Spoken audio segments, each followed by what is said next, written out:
10h34, faut-il interdire les listes communautaires? C'est ce que souhaite le patron des sénateurs LR, Bruno Retailleau. Pour lui, il s'agit de lutter contre, je cite, une forme de sécession, une liste communautaire. Qu'est-ce que c'est? On va voir ça dans un instant. Juste avant, écoutez la réaction d'Aurélie de Montchalin. C'était ce matin chez Jean-Jacques Bourdin, les mots de la secrétaire d'État chargée des affaires européennes. Oui. Si les propositions qui sont faites mettent à mal la République, nous avons toutes les lois pour les interdire. Christophe Castaner l'a déjà dit. Et donc, si quelqu'un, mais c'est la loi, hein, enfin, si vous, si moi, disons des choses qui sont contraires à la République, on est suspendu, on est interdit, on peut même condamner, et puis on va en prison. C'est le principe de notre loi. Ensuite, sur le plan politique, la bataille, elle n'est pas juridique, elle est politique. Comment on se fait des coalitions, comment on fait des actions politiques pour que les gens qui défendent des idées qui ne sont pas les autres ne soient pas dans les conseils municipaux. C'est ce que dit Sébastien Lecornu très clairement.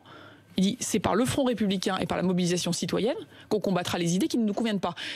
Voilà, il s'agit bien d'Amélie et non pas d'Aurélie de Montchalin. Toutes mes excuses, madame. Bonjour Najib Azergui, vous êtes le fondateur de l'Union des démocrates musulmans de France. Est-ce que vous considérez que votre liste est communautaire ? Alors déjà, le mouvement s'appelle l'Union des démocrates musulmans français. Je sais qu'on a un peu de mal à penser que les citoyens de confession musulmane sont également français. Non, mais je sais, mais c'est quelque chose qui est assez répétitif malheureusement dans la presse. Donc effectivement, c'est l'Union des démocrates musulmans français. Et effectivement, je ne me sens pas du tout concerné par ces attaques qui viseraient des listes communautaires, étant donné que l'UDMF n'est pas un mouvement communautaire, loin de là. Et donc d'où l'intérêt d'être enfin présent en direct pour pouvoir expliquer un petit peu qui nous sommes, parce qu'en ce moment, on parle beaucoup de censurer l'UDMF sans nous laisser forcément la possibilité de nous exprimer sur ce sujet. Et la parole, vous l'avez ce matin. Est-ce que votre liste représente une forme de sécession ? Pas du tout, et c'est ça qui est assez incroyable, c'est-à-dire qu'effectivement, je pense que beaucoup de personnes ont bugué et bug volontairement par rapport au mot musulman, qui est effectivement au cœur de notre sigle. Alors, faut se rappeler qu'en France, il y a quand même un parti chrétien-démocrate. Je ne pense pas que c'est lui qui soit aujourd'hui clairement visé, surtout par ceux qui font partie de ce groupe, donc à droite et même dans le centre. Et donc, on voit bien qu'il y a un problème qui est devenu clairement politique, c'est-à-dire que ce mot musulman qui renvoie aujourd'hui vraiment au prisme du communautarisme, encore une fois, du danger, du sectarisme. Et aujourd'hui, il va falloir que une force politique, qui est celle que j'incarne aujourd'hui, puisse enfin travailler sur le fait d'intégrer tout un pan de la communauté nationale qui aujourd'hui a été beaucoup discriminé ces dernières années, principalement par ceux qui chercheraient à nous censurer. Le parti chrétien-démocrate revendique les valeurs chrétiennes. Est-ce que votre parti revendique des valeurs de l'islam ? Alors, l'UDMF est là tout simplement pour essayer de travailler sur une question fondamentale qui est la citoyenneté. Donc effectivement, nous ne sommes pas là clairement pour faire le grand remplacement de la République par la chaléra. Je pense que c'est une caricature qui malheureusement nous colle à la peau. Beaucoup plus aujourd'hui par rapport au feu de l'actualité. Vous êtes forcément au courant. On nous parle du foulard là en ce moment, matin, midi et soir. Il n'y a pas très longtemps, c'était Monsieur Zemmour au sein de la convention de la droite qui avait enflammé les débats sur justement ces thématiques et ces clichés. Et donc il est enfin temps que des citoyens de confession musulmane, qui sont également des citoyens français à part entière et non pas des citoyens à part, puissent également prendre la parole et s'exprimer sur ce sujet crucial. Et donc, à ce titre-là, l'UDMF n'est pas là pour vouloir instaurer des prescriptions religieuses dans la sphère publique. Ça n'a pas de sens. Donc, l'UDMF est avant tout un parti républicain, un parti laïque, parce que la laïcité, effectivement, aujourd'hui, elle est beaucoup, malheureusement, dénaturée par des pyromanes de la République qui cherchent tout simplement à en faire une définition qui va à l'inverse, justement, de ce que c'est. Mais les électeurs de confession musulmane, ils peuvent déjà exprimer leur point de vue politique. Vous dites vouloir rassembler les musulmans, mais justement, est-ce que ce n'est pas rassembler une communauté quand on dit cela ? J'ai pas dit ça, Alors justement, j'ai pas dit que l'UDMF avait pour but de rassembler exclusivement les musulmans. Ça, c'est vous qui le dites, et je sais que c'est un peu le procès qu'on nous fait. Non, l'UDMF, effectivement, s'inscrit justement dans une démarche républicaine, à savoir de réunir l'ensemble des citoyens français. Donc c'est pour ça que le pacte républicain, c'est vraiment l'UDMF aujourd'hui qui est en front là-dessus. Pourquoi ? Parce que Si je prends par exemple le sénateur qui voudrait amener un amendement pour interdire l'UDMF, il faudrait déjà qu'il puisse travailler au sein de sa majorité. Vous vous rappelez, il n'y a pas très longtemps, Nadine Morano, donc député européen, sous l'étiquette des Républicains, qui nous disait que la France était de race blanche et de religion chrétienne et qu'il fallait interdire le nombre de musulmans, enfin limiter le nombre de musulmans dans l'espace public. Je pense que c'est extrêmement grave d'entendre cela et c'est extrêmement choquant. L'UDMF, nous avons pour but justement de bâtir des passerelles là où justement on a des pyromanes de la République. Ils ont ces dernières années essayé d'ériger des murs justement et c'est tout à fait l'envers du projet que nous essayons nous de monter. Mais justement, Nadji Bazergui, quand on monte un parti comme le vôtre ou une liste comme la vôtre, est-ce que ce n'est pas non plus ériger des murs que d'utiliser cet intitulé, l'Union des démocrates musulmans français? Est-ce que c'est pas non plus ça, en partie construire des murs et fermer votre parti en quelque sorte à ceux qui ne seraient pas musulmans, même si dans les faits vous dites évidemment tout le monde est le bienvenu. Tout le monde est le bienvenu. Alors, vous soulevez une question qui est extrêmement importante et je vous remercie puisque c'est l'occasion pour moi de clarifier beaucoup de choses qui se sont dites ces dernières semaines. En tous les cas, vous l'avez malheureusement constaté, c'est que le musulman aujourd'hui occupe une place centrale dans la vie politique de notre pays. Et on le voit, les musulmans sont servis en pâture à chaque élection dans notre pays.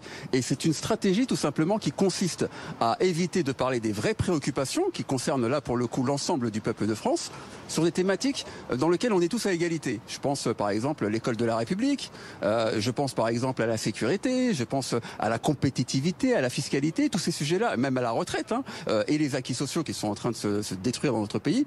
Et au lieu de travailler sur ces vraies questions dans lesquelles, qu'on soit musulman ou pas, on est tous concernés par ces thématiques-là, et on nous sort à chaque fois l'islam, les musulmans à chaque rendez-vous majeur. Et donc, force est de constater que le musulman est devenu un problème politique. Et nous, ce qu'on en appelle, c'est justement à désislamiser tous ces débats pour s'occuper de l'essentiel et de ce qui nous concerne tous. Voilà pourquoi le musulman étant devenu un problème politique, nous avons décidé d'y répondre. Comment ? Par une réponse politique également, pour encore une fois essayer de nous centrer sur l'unité nationale. Et ce discours qui, moi, est vraiment insupportable, de se dire qu'effectivement, il y a des citoyens légitimes et des citoyens qui ne le sont pas. Le fait de mettre tout un banc de la communauté nationale sur vraiment une sorte de marginalisation, moi, je trouve ça dangereux. Et donc, le pacte républicain aujourd'hui, il n'est pas en bonne santé et donc il faudrait qu'on puisse justement le dynamiser de nouveau et rappeler nos fondamentaux. Et les fondamentaux, je renvoie tout le monde à la lecture de l'article 1 de notre Constitution qui stipule que la France est un État laïque et indivisible et qui protège et qui respecte toutes les croyances et toutes les religions. Ça aujourd'hui, il y a du travail à faire à ce niveau-là et c'est clairement notre mission. Merci Nadji Bazergui d'avoir répondu ce matin en direct à nos questions dans le live BFM. Bonjour à tous, le live BFM, c'est l'information en question au sommaire ce lundi 21 octobre, l'explosion des signalements pour radicalisation à la préfecture de police de Paris. Pourquoi ? Comment ? Et avec quelles conséquences? C'est ce que nous verrons. Et puis, faut-il se faire vacciner contre la grippe? Est-ce efficace? Est-ce obligatoire? Est-ce dangereux? Et comment faire une fois décidé? Toutes vos questions, toutes les réponses ce matin dans le live. 11h, tout savoir, tout comprendre. Et vous regardez donc le live BFM.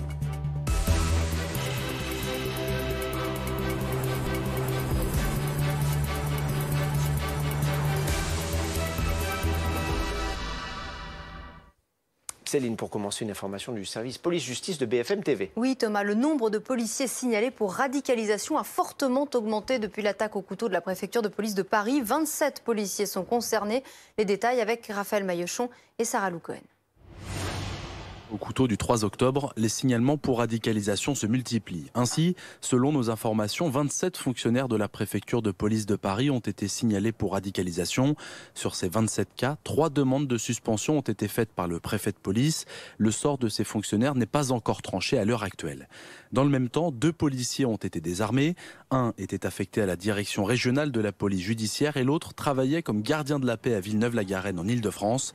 Des fonctionnaires signalés au profil similaire, ce sont majoritairement des hommes au grade de gardien de la paix ou officier. C'est donc dans ce climat de suspicion que le préfet de police a envoyé une note de service le 7 octobre. En cas de détection de signes d'une possible radicalisation d'un agent, il appartient de la signaler immédiatement et directement à sa hiérarchie. Plusieurs signes et indices peuvent justifier de déclencher une procédure de signalement, comme par exemple des changements physiques, vestimentaires et alimentaires, le refus de serrer la main du personnel féminin, un rejet brutal des habitudes quotidiennes. Pour certains syndicats de police, il faut maintenant améliorer les procédures pour signaler facilement une radicalisation dans leur rang. Il faut que les enquêtes soient anonymes, bien sûr, pour ne pas attirer l'attention sur le collègue qui est mis en cause, et qui est mis en cause parfois injustement. L'intérêt de l'anonymat, on vérifie. Ces signalements doivent se simplifier, doivent être anonymisés, et je pense que dans ces cas-là, on pourra peut-être un peu mieux avancer. Selon le ministre de l'Intérieur, sur la quarantaine de cas de radicalisation signalés dans la police nationale avant l'attentat de la préfecture de police, 6 personnes ont été révoquées et un fonctionnaire attend toujours son jugement. Avec la grève, je ne savais pas si je pouvais prendre mon train ou pas. Et il a fallu trouver pour se garer, tout ça. Donc, on arrive 1 heure en avance par rapport à notre trajet, le trajet prévu. Donc on attend notre train. Là. Je pars pour Lyon et hier déjà j'étais supposé partir pour Lyon et mon train il était supprimé. Et voilà, c'était un vrai problème et j'ai dû reporter mon voyage pour aujourd'hui. Donc voilà, donc je suis content que ouais, tout est repris bien. Interdire les listes communautaires aux élections, c'est le souhait de Bruno Retailleau, chef de file des sénateurs Les Républicains. Il veut prohiber tout financement public de mouvements qu'il juge communautaristes. Sa proposition, formulée hier dans le JDD, fait beaucoup réagir. Parmi les mouvements susceptibles d'être concernés, bien sûr, réaction aussi au sein du gouvernement. Personne ne dira « bonjour, je suis communautariste, interdisez-moi ». Donc ne soyons pas naïfs, nous ne sommes pas des naïfs. Donc je veux dire à celles et ceux qui seront tentés par cette dérive communautariste, quel qu'il soit, que l'État sera implacable et nous serons au rendez-vous. Nous avons pour but justement de bâtir des passerelles, là où justement on a des pyromanes de la République, ils ont ces dernières années essayé d'ériger des murs justement, et c'est tout à fait l'envers du projet que nous essayons nous de monter. Merci Céline. À tout à l'heure, dans une vingtaine de minutes, pour un nouveau point très complet sur l'actualité de ce lundi. Les conséquences d'un attentat. À présent, forte hausse du nombre de policiers signalés pour radicalisation à la préfecture de police de Paris. Depuis la tuerie du 3 octobre dernier, je vous le rappelle, 4 fonctionnaires avaient été tués par un agent radicalisé. Pour en parler sur ce plateau, Sarah Lou Cohen, chef du service police-justice de BFM TV, et Denis Jacob, secrétaire général du syndicat alternatif police-CFDT. Bonjour à tous les deux. Bonjour. Sarah Lou, pour commencer, combien de signalements contre combien précédemment ? Alors, il y a 27 fonctionnaires qui ont été signalés pour radicalisation depuis 2 semaines. C'est énorme si on regarde les chiffres précédents. Entre 2015 et 2018, il y avait eu 20 signalements. Donc 20 signalements en 3 ans, 27 en 2 semaines. Alors pourquoi une telle hausse ? C'est d'abord une surréaction forcément à ce qui s'est passé à la préfecture de police. C'est aussi des instructions qui ont été données par le préfet de police de Paris. 4 jours après l'attaque, il a fait cette note envoyée à tous ses agents, 42 000 agents à la préfecture de police, pour leur demander de leur faire remonter tous les signaux, que ça soit un rejet de l'autorité, un repli sur soi, un changement vestimentaire, ou le fait qu'un homme refuse de serrer la main à des femmes. Tout ça, veut-il, eh bien, il voudrait que ça soit remonté. Et du coup, on se retrouve avec donc 27 fonctionnaires dénoncés par leurs collègues. Alors, qui sont-ils ? Ce sont pour la plupart des policiers. Il y a quelques agents administratifs, mais c'est à la marge. Ce sont des hommes, pour la plupart. Ils travaillent dans tous les services, à part à la DRPP, au renseignement, et ils sont à la fois en police judiciaire, en sécurité publique, en ordre public. Et on rappelle que donc ce sont des fonctionnaires qui travaillent sur la zone de la préfecture de police, c'est-à-dire Paris et Petite Couronne. Sur ces 27 cas, le préfet a déjà demandé à ce que 2 soient désarmés, ce qui est le cas. Et puis il a demandé aussi la suspension de 3 d'entre eux. Et ça, la suspension, c'est le DGPN, le directeur général de la police nationale, qui peut la signer. Et pour l'instant, ça n'est pas encore effectif. On va voir ce qui arrive à ces fonctionnaires une fois qu'ils sont signalés, comme on dit. Réaction ou surréaction, Denis Jacob, 27 fonctionnaires concernés par ces signalements en 3 semaines contre 20 en 3 ans. Surréaction, je ne pense pas qu'on puisse parler de surréaction. Il y a effectivement le paramètre émotion après malheureusement l'attentat de la préfecture de police, mais il y a aussi le fait que nous n'avions pas véritablement un cadre très bien défini pour signaler potentiellement des collègues radicalisés. Et c'est certainement la conséquence de la note du préfet de police du 7 octobre qui fait qu'on a une augmentation de signalements. Pour autant, signalement ne veut pas dire absolument fait avéré. C'est pas en disant uniquement, eh bien, il s'est replié sur lui-même qu'il est forcément radicalisé. Il faut qu'il y ait un certain nombre quand même de critères accumulés pour déterminer si effectivement il y a un changement de comportement global du collègue. Et puis, une fois que c'est signalé, et là aussi, il faut le préciser, ça peut être un signalement verbal à la hiérarchie, ce qui n'avait pas été pris en compte, je le rappelle, en 2015, puisqu'on demandait absolument à ce que ce soit un rapport écrit. Là, on peut faire un signalement verbal à la hiérarchie, c'est à la hiérarchie ensuite de faire remonter au préfet de police. Mais à la suite de cela, il va y avoir une procédure contradictoire, c'est-à-dire qu'on va rencontrer la personne qui a été signalée, pour laquelle on va garder dans un premier temps l'anonymat, parce qu'il ne s'agit pas non plus d'aller stigmatiser des collègues, notamment de confession musulmane. Il ne faudrait pas que ça devienne une chasse aux sorcières non plus. Et puis, une fois qu'il y a eu cette procédure contradictoire, il va y avoir une commission spéciale qui va être créée pour statuer sur cet agent, s'il doit continuer ou pas à exercer des fonctions régaliennes de l'État. Et ça, c'est important, faire la part des choses entre vigilance et psychose. 27 signalements en 3 semaines, est-ce que ça vous rassure ou est-ce que ça vous inquiète ? Ça ne me rassure pas et ça ne m'inquiète pas plus que cela. Sur 42 000, on vient de le dire, agents affectés à la préfecture de police, c'est pas, je veux dire, on n'est pas dans une paranoïa où on va commencer à regarder de travers nos collègues. Il y a certainement une partie de policiers très minimes radicalisés. Si c'est le cas, bien évidemment, j'encourage mes collègues à le signaler, mais il ne faut pas non plus que ça devienne une paranoïa ambiante, quoi. Il faut être prudent, il faut rester vigilant, bien évidemment, mais il faut être prudent dans l'application de la note que Didier Lallemand a pris le 7 octobre. Vous avez le sentiment que le drame du 3 octobre a été une sorte de déclic pour les fonctionnaires de la préfecture de police de Paris ? C'est clair qu'on était loin de s'attendre à ce qu'un tel drame se produise de la part, qu'il soit provoqué par l'un des nôtres. Donc effectivement, il va y avoir une plus grande attention aujourd'hui, et la grande attention devra être surtout portée dans le cadre des futurs recrutements, parce que nous avons déjà eu par le passé, dans les recrutements, mais des futurs policiers qui ont été détectés et qui ont été renvoyés, justement parce qu'ils tenaient des propos particulièrement radicalisés ou faisaient circuler notamment, on a eu un cas il y a quelques années à l'école de Nîmes où un des élèves faisait circuler des vidéos de Daesh, notamment de décapitation. Donc il a été renvoyé et donc il faudra être particulièrement vigilant dans la phase de recrutement. Sarah Lou Cohen, les signalements pour radicalisation, est-ce qu'on sait précisément comment ils se passent et qu'est-ce qui arrive à ceux qui sont signalés ?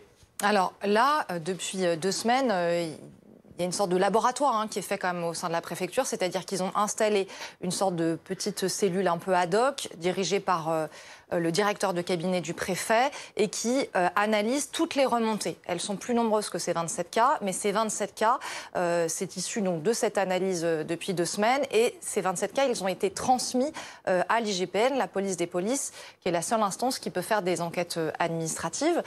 Ces enquêtes, elles peuvent pas passer par...